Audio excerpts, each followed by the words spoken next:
শালা, বউকে পিটিয়ে আবার রাস্তায় বেরিয়েছে, লজ্জাও করে না। থুতু ফেলার মতো করে কথা কটা ছুঁড়ে দিল ক্লাবের সামনে বসে থাকা কজন, যারা সবাই রাতুলের চেনা। পুজো শেষ হয়েছে কদিন হলো, এখনো প্যান্ডেল খোলা হয়নি। ছুটি ছুটি ভাবটাও রয়ে গেছে এখনো। শরতের আকাশে এখনো পেঁজা তুলোর মতো মেঘ আর মন ভালো করা রোদ্দুর। কিন্তু এত কিছুর মধ্যেও কালশিটের দাগের মতো রয়ে গেছে মহালয়ার দিনটা। বিয়ের পর থেকেই প্রীতির সঙ্গে একটা খিটিমিটি লেগেই ছিল রাতুলের মায়ের। যেরকমটা আর 5টা বাড়িতে শাশুড়ি বউয়ের মাঝে হয় সেরকমই, তার চেয়ে বেশি কিছু না। কখনো হয়তো প্রীতি কোনো রবিবার শখ করে হানি গার্লিক চিকেন রান্না করলো, আর মা বলে উঠলেন, আমি ডাল ভাতই খাবো, এসব খেলেই আমার অম্বল হবে। শুনে প্রীতির মুখ ভার। তো কোনোদিন প্রীতির অফিস থেকে ফিরতে দেরি হওয়া নিয়ে মায়ের মুখ ভার। এভাবেই চলছিল 2016 থেকে।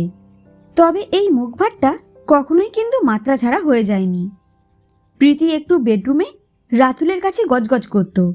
মা হয়তো মাসিকে ফোনে কিছু বলতো দুপুরে যখন একা থাকতো, কিন্তু সামনাসামনি কখনোই ঝগড়া অশান্তি হয়নি। তবে সামনাসামনি কিছু না হওয়া মানেই যে সব ঠিক আছে তা না, সেটা প্রথম রাতুল বুঝেছিল অতিমারিতে ঘরে আটকে থাকার পর। প্রীতি আর ওর দুজনের অফিসেই ওয়ার্ক ফ্রম হোম চলছিল। সেই সময়টা কম বেশি সবারই একটা দমবন্ধকর পরিস্থিতি ছিল, আর সেই সঙ্গে পাল্লা দিয়েছিল দুশ্চিন্তা, চাকরিটা থাকবে তো। তখন ঘোর লকডাউন, আর সেই সময়ই একদিন রাতুল বুঝতে পারে প্রীতি ভালো নেই। মানে এতদিন মায়ের উপর অনুযোগ ছিল, কিন্তু বাইরের একটা জীবন ছিল, অফিস ছিল। অফিসের পরেও ওর কাছের বন্ধুদের সঙ্গে কফি ব্রেক ছিল, শপিং ছিল, সপ্তাহান্তে দুজনের কাছাকাছি আসা ছিল। লকডাউনে প্রীতি খুব একা হয়ে গেছিল যেন। একদিকে সবিতা পিসি আসতে পারছেন না বলে কাজ জমে যেত অনেক। তখন সপ্তাহে একদিন বাজার গিয়ে যতটা সম্ভব বাজার করে আনতে হতো, আর যতদিন সম্ভব সেই দিয়েই চালাতে হতো। তা মা নিজেই রান্নার ভার নিয়েছিলেন, কিন্তু বাকি সব কাজ, ঘর ঝাঁট, মোছা, ডাস্টিং, বাসন মাজা, সব করতে হতো প্রীতিকে। রাতুল প্রথম প্রথম সাহায্য করতে চেয়েছে, কিন্তু তাতে নাকি উল্টে কাজ বেড়ে যেত প্রীতির, তাই ও আর করেনি। হয়তো সেটাই ছিল দুজনের সম্পর্কের কফিনে প্রথম পেরেক, বা হয়তো পেরেকটা লেগে গেছিল আগেই, বোকা রাতুল টেরই পায়নি। টের যখন পেল তখন বেশ দেরি হয়ে গেছে। লকডাউনে ওদের কোম্পানির ডাউন সাইজিং হচ্ছিল। কাজ চলে না গেলেও এক ধাক্কায় 20% স্যালারি কমে গেছিল রাতুলের, যেটা একটা সংসারের জন্য বড় ধাক্কা। এর আগে প্রীতির মাইনের টাকাতে কখনো হাত দেয়নি রাতুল, কিন্তু প্রথম যেদিন স্যালারি কমে যাবার কথা বলেছিল, প্রীতি খুব গম্ভীর হয়ে বলেছিল, আমি কিন্তু সংসারে হেল্প করতে পারবো না। আমার 2টো এসআইপি আছে, আরও কিছু ইনভেস্টমেন্ট আছে, আর কিছু পারবো না আমি। সেই থেকে হালকা অশান্তি, কথা কাটাকাটি শুরু হলো। ফাটলটা গভীরতর হলো 2022-এর পুজোর সময়। রাতুল জানতে পারে প্রীতির জীবনে এসেছে একজন। ফেসবুক থেকেই আলাপ। তুমি কিভাবে পারলে? রেগে উঠেছিল রাতুল। আমি ইচ্ছে করে কিছু করিনি রাতুল, হয়ে গেছে, আমি বেরিয়ে আসার চেষ্টা করছি, শান্ত গলায় বলেছিল প্রীতি। আর এটা যদি আমি করতাম?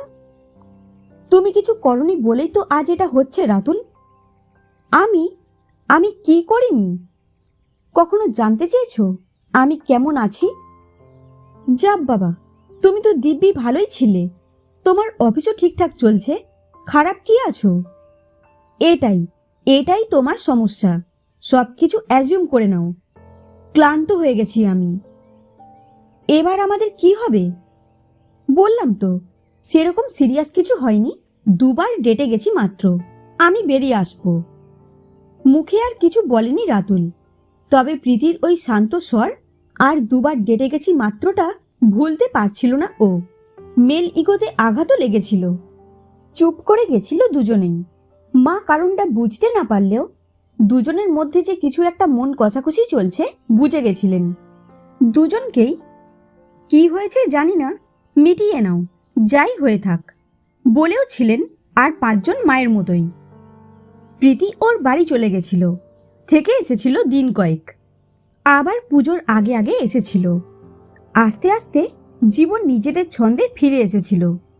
সেই সোম থেকে শনি অফিস, মাঝে মাঝে সিনেমা দেখা, এটা ওটা খাওয়া, বাইরে বা বেশিরভাগই বাড়িতে অর্ডার দিয়ে, ওটিটিতে ভালো ওয়েব সিরিজ দেখা, আর সপ্তাহান্তে আদর। ভালোই, বা বলা ভালো, স্বাভাবিকই চলছিল সব কিছু। বাদ সাধল 23শে জানুয়ারিতে। জানুয়ারিতেই ওদের বিবাহবার্ষিকী। উইকডেতে পড়েছিল, তাই ডিনার করে বাড়ি ফিরছিল ওরা। ভালো পান ভোজন, ফুরফুরে মুডে ছিল রাতুল। এই, আমাদের 7 বছর হয়ে গেল আজ, বলো। আমাদের বিয়ের সময় তুমি যা সুন্দর ছিলে, এখন তার চেয়েও বেশি হয়েছ। একটু বেশি আশ্লেষ ছিল রাতুলের কণ্ঠে। আহা, ব্লাশ করছিল প্রীতি। একটু থমকে গেছিল, ঠোঁটটা কামড়ে ধরেছিল, তারপর বলেছিল, তাও ভালো, কতদিন পরে একটা কমপ্লিমেন্ট দিলে আমাকে। দি তো, সবসময় তো বলি আমার বউ কত সুন্দর। বলতে বলতে কাছে এগিয়ে আসছিল রাতুল, আর তারপরেই বলেছিল, এই, আমাদের বেবি হলে সে যেন তোমার মতো হয়। আমাদের বেবি শুনেই কেমন ফ্যাকাশে হয়ে গেছিল প্রীতি। একটু হাই অবস্থাতেও সেটা নজরে এসেছিল রাতুলের। তবে আর কথা বাড়ায়নি সেদিন, কিন্তু তারপর থেকেই কথাটা মাথার মধ্যে ঘোরাফেরা করত প্রায়ই। বিয়ের প্রথম বছর 5 সন্তান নিয়ে ভাববে না ওরা, এটা দুজনের মিলিত সিদ্ধান্ত ছিল। তারপর অতিমারি, সম্পর্কের টানাপোড়েন, কেরিয়ারের ডামাডোল, সব মিলিয়ে মাথাতেও আসেনি রাতুলের। কিন্তু এখন তো ভাবাই যায়, এখন কেরিয়ার ভালো জায়গায় আছে, বয়সও বাড়ছে। একটা রবিবার ছিল, নিয়ম মতোই দুপুরে খাওয়া দাওয়ার পরে শুতে এসেছে প্রীতি। রাতুল বেবির কথা তুলেছিল, আর তারপরেই প্রীতি বুঝিয়ে দিয়েছিল ও এখনো প্রস্তুত না। কিন্তু ডার্লিং, তুমিও তো 35 হয়ে গেলে, আমি তো 37। এমনিতেই সবাই বলছে লেট হয়ে গেছি আমরা। সবাই মানে কে? তোমার মা আর মাসি, তাই তো? আহ, ওদের আবার কেন টানছো? কেন টানবো না? তোমার মাসি আমাকে সেদিন ফোন করে ইনিয়ে বিনিয়ে একই কথা বলেছেন। আমার বন্ধুদের সবার বাচ্চা এখন স্কুলে যাওয়া শুরু করে দিয়েছে, তার জন্য আমাকেও নিজের কেরিয়ারকে বলি দিতে হবে, তাই তো? আহা, বলি কেন, এখন মেটারনিটি পলিসি কত ভালো হয়ে গেছে। তাছাড়া কত রকম ওয়ার্ক ফ্রম হোম অপশান আছে এখন। আমি তোমার মায়ের সঙ্গে বেশি দিন এক বাড়িতে থাকলে পাগল হয়ে যাব। বারবার মায়ের নাম করে এভাবে কথা বলো না। মা কি করেছে তোমার সঙ্গে? রেগে গেছিল রাতুলও। কি করেননি? আমাকে কখনো মেনেই নিতে পারেননি, আমার রান্নাও খাননি। হিংসে, সব হিংসে। কবেকার ঘটনা তুমি মনে করে রেখে দিয়েছো প্রীতি? এইভাবেই যাকে বলে আনুষ্ঠানিকভাবে অশান্তি শুরু হয়েছিল। জুলাই, আগস্ট, সেপ্টেম্বর 3টে মাস যে কিভাবে কেটেছে ভাবতেই অস্বস্তি হয় রাতুলের এখনো। রোজ অশান্তি, ছোটখাটো ব্যাপারে, এমনকি বিছানায় কেন তোয়ালে রাখা আছে থেকে শুরু করে রোজ রোজ এক খাবার, অশান্তির কোনো নির্দিষ্ট বিষয় ছিল না। যেন অশান্তি করতে হবে, করতেই হবে, তাই করা। অশান্তি এতটাই চরমে উঠেছিল যে বাধ্য হয়েই রাতুল বলেছিল, তুমি কটা দিন ওই বাড়ি থেকে এসো, আমি চলেই যাব, আর কখনো ফিরব না। একেবারে চলে যাবার মতোও কি কিছু হয়েছে আমাদের মধ্যে? আমি তোমার সঙ্গে থেকে থেকে টায়ার্ড, আমিও টায়ার্ড, রোজ রোজ অশান্তি আর চেঁচামেচিতে। এইভাবেই শুরু হয়েছিল সেদিনের ঝামেলা। তবে রাতুলের মা এসে গেছিলেন মাঝে। উফ, থামবি তোরা, রোজ রোজ এত সমস্যা কিসের তোদের? মা বলে উঠেছিলেন, আপনি তো আমাদের সমস্যা, এত হিংসা করেন কেন আমাকে? আচমকা বলে উঠেছিল প্রীতি। আমি? অবাক হয়েছিলেন মাও। হ্যাঁ, আপনি কোনো দিন আমাকে আপন ভেবেছেন? খালি মুখে আমি বৌমা না মেয়ে চাই বললেই হয় না, সেটা মানতেও হয়। ঝাঁঝালো গলায় বলে উঠেছিল প্রীতি। মাকে এভাবে বলাটা মানতে পারেনি রাতুল, তাই হাত ধরেছিল প্রীতির। প্রীতি প্লিজ, আমাদের প্রবলেম, মাকে টেনো না। পরদিন অফিস থেকে আর বাড়ি ফেরেনি প্রীতি। ফোনের পর ফোন করেছে রাতুল, ধরেনি। হোয়াটসঅ্যাপে মেসেজ করেছে, সেটাই নীলটিক পড়েছে। শেষে ওর মাকে ফোন করেছিল রাতুল। গলা যতটা সম্ভব স্বাভাবিক রেখে কুশল জিজ্ঞেস করে বলেছিল, প্রীতি ফিরেছে? হ্যাঁ, এই তো ওর ঘরেই আছে, কথা বলবে? হ্যাঁ দিন, বলেছিল রাতুল। বলো। নিষ্প্রিয় স্বর ছিল প্রীতির। এতবার ফোন করছি, মেসেজ করছি, জানালে না একবার ওই বাড়ি গেছো? এতক্ষণের পুঞ্জীভূত টেনশন রাগ হয়ে বেরিয়েছিল গলা থেকে। এত চিন্তার কি আছে? মানে, তুমি তো বলেও যাওনি যে ওই বাড়ি যাবে। সব কথা তোমাকে বলতে হবে? তাছাড়া কাল তুমি আমার গায়ে হাত তুলেছ রাতুল। স্তব্ধ হয়ে গেছিল রাতুল। গায়ে হাত কখন তুলল? ও তো হাত ধরেছিল মাত্র। তার পরের দিন মহালয়া ছিল। ওদের অফিস মহালয়ার ছুটি দেয় না, তবে যারা তর্পণ করে তারা ছুটি নিতে পারে জমানো ছুটি থেকে, বা দেরি করে অফিস যেতে পারে। সেই জন্যই তর্পণ সেরে একটু দেরিতে অফিসে ঢুকেছিল ও। অন্যদিন অফিসে ঢুকেই একটু হাই হ্যালো হয়, তারপর কাজ শুরু হয়। তবে সেদিন সবাই যেন একটু বেশি গম্ভীর ছিল। অফিসের লোকজনও অন্য দিনের তুলনায় কম ছিল, আর যে কজন ছিল সবাই যেন খুব বেশি ব্যস্ত ছিল।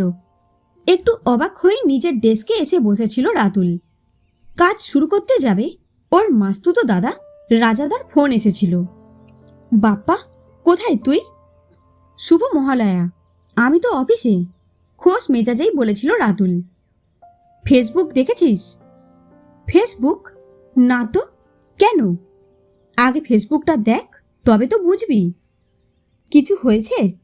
জিজ্ঞেস করেছিল রাতুল।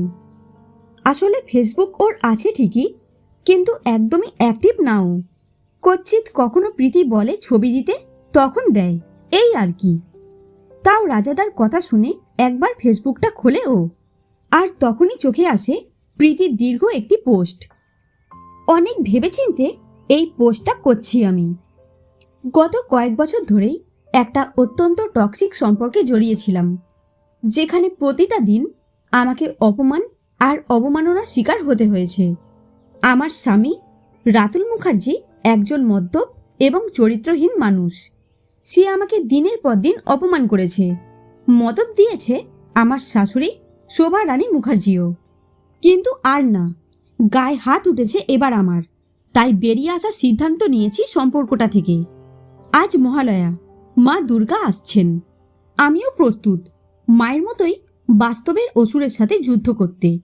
আশা করি জয়ী হব। পোস্টার দেখেই প্রায় হাঁ হয়ে গেছিল রাতুল। টক্সিক সম্পর্ক, গায়ে হাত তোলা, মদ্যপ, চরিত্রহীন। মদ্যপান কোনোদিনই পছন্দ নয় রাতুলের। তাও প্রীতির সাথে বেড়াতে গেলে কখনো সখনো পান করে, কিন্তু তাও সামান্যই। তার জন্য কেউ মদ্যপ হয়ে যায়? আর চরিত্রহীন, যেখানে অ্যাফেয়ার চলছে প্রীতির। সকালে করা পোস্টে প্রায় 100টার বেশি লাইক, লাভ, 70টা কমেন্ট, সবগুলোই পাশে আছির মতো। সেই মহালয়া থেকে এই দ্বাদশী কিভাবে যে দিনগুলো কেটেছে রাতুলের ওই জানে। আত্মীয় স্বজনের ফোন, বন্ধুদের ফোন, অনেকগুলোই নিছক খোঁজ নেবার জন্য যে না, বোঝাই যাচ্ছিল। মুখরোচক চাটনি কে না চায়? প্রীতির সাথে ওর বাবা মায়ের সাথেও যোগাযোগ করেছে রাতুল। প্রীতি ফোন ধরেনি, ওর বাবা ধরেছিলেন। ওকে স্পষ্ট দর্থহীন ভাষায় বলে দিয়েছেন, তুমি আমার মেয়ের গায়ে হাত তুলেছ রাতুল, এরপরে আর কোনো কথা হতে পারে না। প্লিজ তুমি আর ফোন করো না আমাদের, ওকে একটু শান্তি দাও। এই কটা দিন কোথাও বেরোতে পারেনি। পুজোর বাদ্যি শুনেছে ঘরেতে বসেই, আর চোখের জল ফেলেছে। মায়ের মুখের দিকেও তাকানো যাচ্ছে না। কিন্তু ঘরে থাকলেই তো হবে না, পেটে তো খাবারও দিতে হবে। এতদিন বেরোনোর মানসিকতা ছিল না, কিন্তু কাহাতক আর খাবার অর্ডার দিয়ে চালানো যায়। তাই প্রায় বাধ্য হয়েই বাজারের জন্য বেরিয়েছিল রাতুল। আর তখনই কানে এলো কথাগুলি।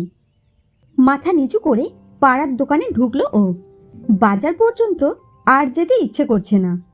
এখান থেকেই আলু, ডিম, পেঁয়াজ কিনে নেবে। বহু পুরনো দোকান, ওকে প্রায় জন্মাতে দেখেছেন রাজু কাকু। দোকানের বাইরে একটা বেঞ্চ রাখা থাকে, যেখানে বাবা এসে আড্ডা দিতেন সন্ধেবেলা। সেই উনিও ওকে দেখে একটু গম্ভীর হয়ে গেলেন যেন। তারপর বললেন, কি লাগবে? ওই 12টা ডিম, 1 কেজি পেঁয়াজ, 2 কেজি আলু। আর কিছু? এই রে, মায়ের কাছ থেকে তো জেনে আসা হয়নি আর কিছু লাগবে কিনা। মাকে ফোন করতে যাবে, হঠাৎ কানে এলো রাজু কাকুর কথা। বাপ্পা, তোমাকে তো ভালো মানুষ জানতাম, তুমি এরকম নীচ আমি ভাবতেই পারছি না। শম্ভুদা চলে গিয়ে বেঁচে গেছেন। কাকু, আমি নির্দোষ, আমি কিছুই করিনি। মাথা নিচু করে বলে ওঠে রাতুল। কি কি বললে? কাকু, আমি সম্পূর্ণ নির্দোষ। আমি জানি না ও এরকম কেন লিখল। আমি কোনোদিন ওকে অপমান করিনি, মারা তো দূরের কথা।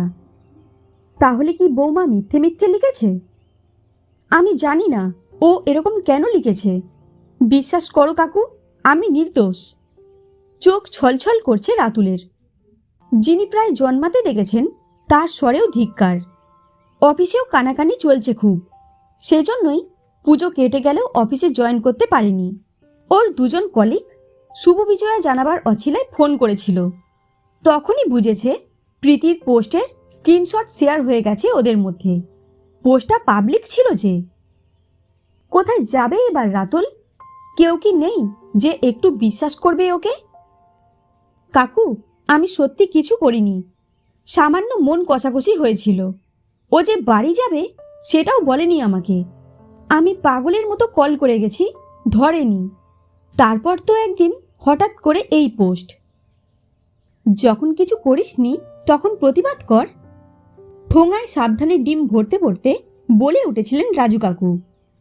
কিন্তু কিভাবে প্রমাণ করব কাকু? ওর জন্য সব জায়গায় জবাবদিহি করতে হচ্ছে আমাকে। তুই তো কিছু করিসনি, তাহলে এভাবে মাথা নিচু করে চোখ নামিয়ে কথা বলছিস কেন?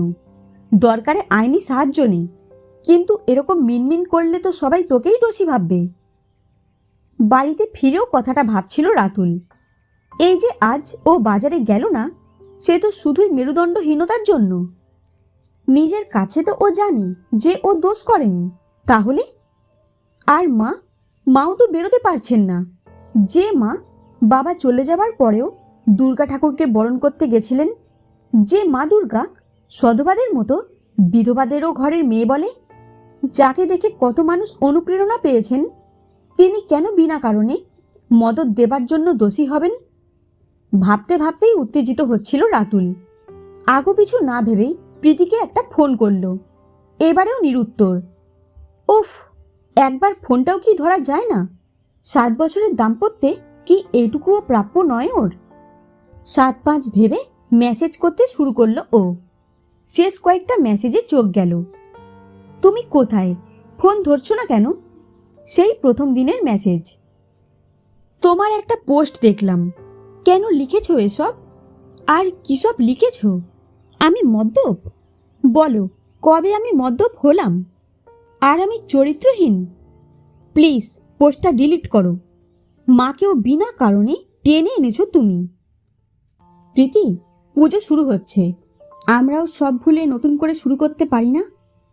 সপ্তমীর দিনের মেসেজ।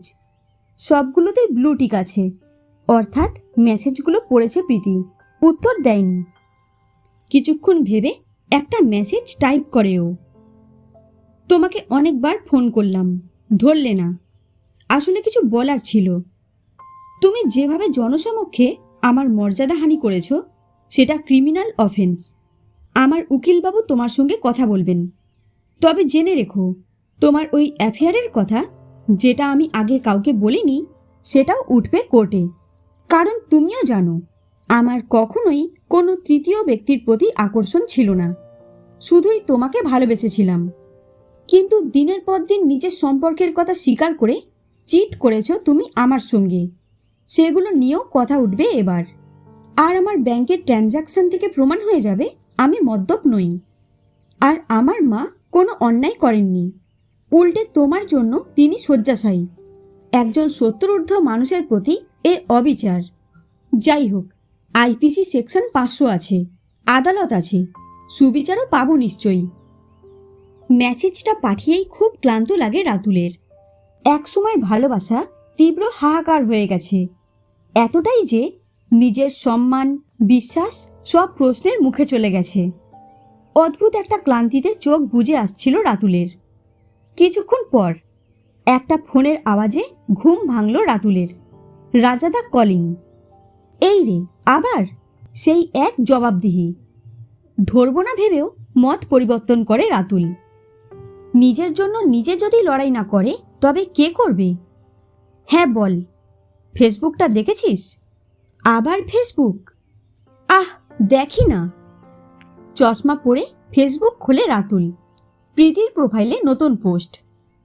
আমার প্রোফাইল হ্যাক হয়ে গেছিল, আজ অনেক দিন পরে খুলে দেখি আমার স্বামী রাতুল মুখার্জি এবং শাশুড়ি মা শোভারানী মুখার্জির নামে অসত্য এবং কুকথা লিখে পোস্ট করা হয়েছে। এজন্য আমি ক্ষমা প্রার্থী। রাতুল মদ্যপ বা চরিত্রহীন নয় এবং আমাকে অপমান করেনি কখনো।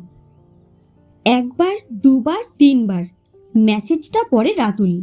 তারপর পোস্টার স্ক্রিনশট নিয়ে হাসে মনে মনে। এত সোজা প্রীতি? নিজের জালে জড়িয়ে পড়া এত সোজা?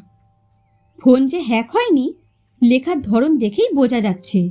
দুটি লেখাই একরকম। তাছাড়া ফোনের লোকেশনও ট্র্যাক করা যাবে অনায়াসেই। আপাতত স্ক্রিনশটগুলোকে নিজের প্রোফাইলে শেয়ার করার পালা। আর তারপর আইনি লড়াই, নিজের জন্য লড়াই। বুক ভরে শ্বাস নেয় রাতুল। বুকের মাঝে আগুন, তাও নিজের সিদ্ধারার জোরটা টের পাচ্ছিল রাতুল।